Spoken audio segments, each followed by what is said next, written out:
it's recently occurred to me that it's really, really, really easy to stay full on fruit. It's really, really, really easy to avoid food cravings altogether. So it's no longer about overcoming food cravings, but just not even having them in the first place.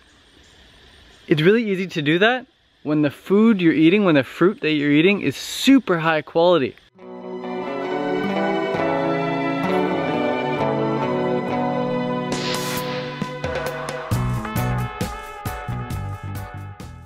Just imagine for a moment eating the best fruit you've ever had. Whatever it's been, whether it's mangoes or peaches or papaya, whatever, the best fruit you've ever had. Just imagine having an unlimited amount of that. Unlimited amount of that. You can eat as much of it as you want. It's all paid for, all taken care of, all cut, ripe, ready to eat, ready to go. Can you imagine eating that fruit and loving it as much as you do, and thinking, I wish I could have just a little bowl of rice, or just some potatoes. You'd never do that. That wouldn't even enter the equation. Aim to get quality, guys. Aim to get quality. If you're eating mediocre fruit, where's the enjoyment in that? It's like if you have a mediocre partner, it's like, where's the enjoyment in that? You gotta love your partner. You gotta love your fruit. You're in a relationship with food at all times. Just as you're in a relationship with yourself, you are what you eat, you become what you eat. You're really in a relationship with your food as well.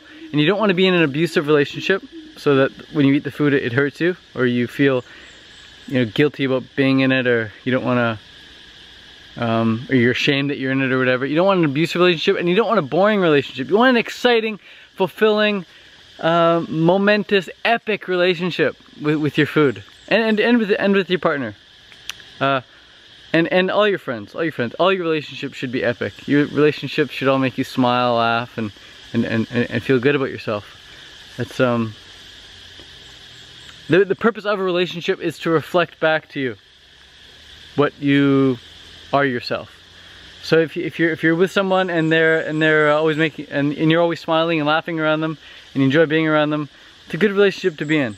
And when you're with your fruit and you look forward to going home and eating your fruit, or dinner time eating all your favorite dragon fruit or mangoes or papayas or whatever it is, you look forward to that, that's a really good thing. And quality is so important, because imagine this. Imagine I were to eat this leaf right here, okay? We take this leaf.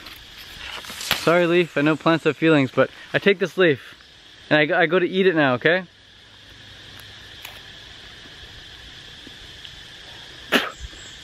Couldn't even get it.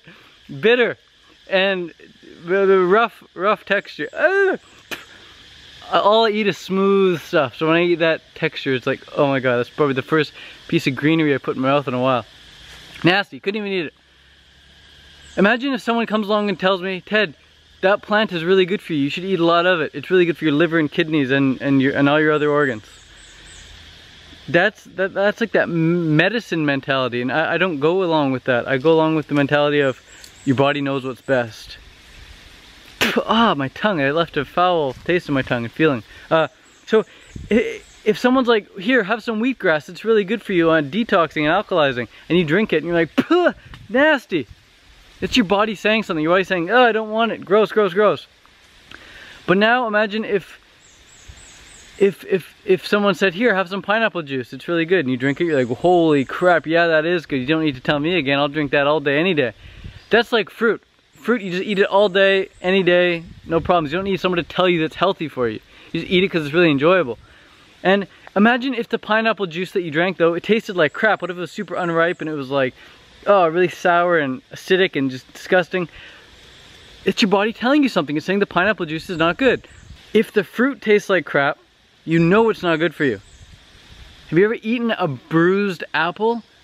Bitten into a big bruised part of an apple? It is the most heinous taste ever. It is so nasty. I never forget biting into a big bruised apple, but that's the fruit saying, hey, I'm not good for you, don't eat me, and it's your body saying, yeah man, don't eat this, spit that out. So your reaction is to just spit it out.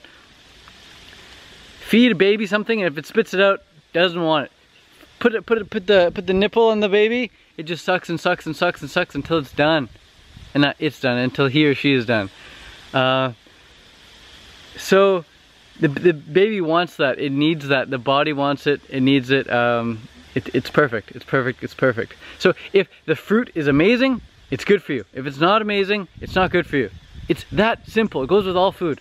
Well, fruit, because other foods, not even really even foods, they're drugs. They're dressed up and got tons of condiments and masked and everything. It's like you could have the nastiest tasting food. You could take like a piece of dog poo and put like some spices and condiments and salt on it and blend it up with some other stuff, and maybe it'll taste all right.